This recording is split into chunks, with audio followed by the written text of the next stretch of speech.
ഇതെന്താ വെച്ചാൽ ഇത് 2-3 ഇത് പറയുന്നുണ്ട്. പണ്ട് പിന്നെ ഇതെന്ന് പറയുന്നുണ്ട്, പിന്നെ ഇത് മരുന്നറാന്ന് പറയുന്നുണ്ട്, പിന്നെ ആളുകളെ ജയിലിലിട്ടിന്, അതായത് ജയിൽ പോലെ ഇതൊക്കെ ജനവാതിൽ പോലെ ഉള്ള സംവിധാനങ്ങളുണ്ട്. ഇത് കണ്ടില്ല, ഇതൊക്കെ ജനവാതിലാണ്.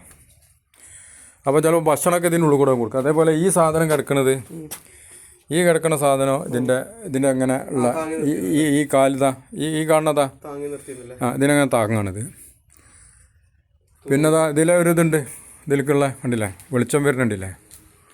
ഇതിനൊരു ഇതൊക്കെ ഉണ്ട്. ഇനി ആക്കെ ആരോ എടുത്തുണ്ടോയി തോന്നുന്നുണ്ട്. രണ്ടാമത് എടുത്തുണ്ടോയി, ടോപ്പൊക്കെ എടുത്ത് പോയി.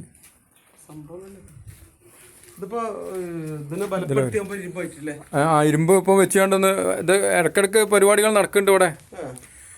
അതിങ്ങനെ നടക്കുക എന്നല്ലാണ്ട് വേറെ ഒരു കാര്യങ്ങളും നടക്കില്ല. ഇത് സത്യത്തിൽ ഇത്രയും നല്ലൊരു സംവിധാനം ഉണ്ടായിട്ട് പുരാവസ്തുക്കാരും ആരും സംരക്ഷിക്കപ്പെടുന്നില്ല. ഒരു നല്ല സംവിധാനം ഉണ്ടായിട്ട് ഇതൊക്കെ എന്തായിട്ട് ഇങ്ങനെയുള്ള അവിടെ ഇതൊക്കെ ആയിട്ട് യാതൊരു സംരക്ഷണവും നടക്കില്ല. ഇത്രയും സർക്കാർ ലെവലിൽ ഇത് ഫറോക്ക് മുനിസിപ്പാലിറ്റിക്ക് തന്നെ ഏറ്റവും വലിയൊരു ഗുണമാണ്. കാരണം ഇവിടെ ഇത് വരികയാണെന്നുണ്ടെങ്കിൽ, കാരണം ഏറ്റവും കൂടുതൽ വരുമാനം തീർച്ചയായിട്ടും വരേണ്ടതാണ്. ഇപ്പം ഹെറിറ്റേജ് മ്യൂസിയങ്ങൾ കൂടുതൽ ഉണ്ടാക്കണമുള്ള സംഭവങ്ങളല്ലേ, ഏറ്റവും കൂടുതൽ സാധ്യതകളിലാണ് ഹെറിറ്റേജുകൾക്കൊക്കെ. ഇത് നല്ല ക്ലിയർ ഇട്ടിട്ട്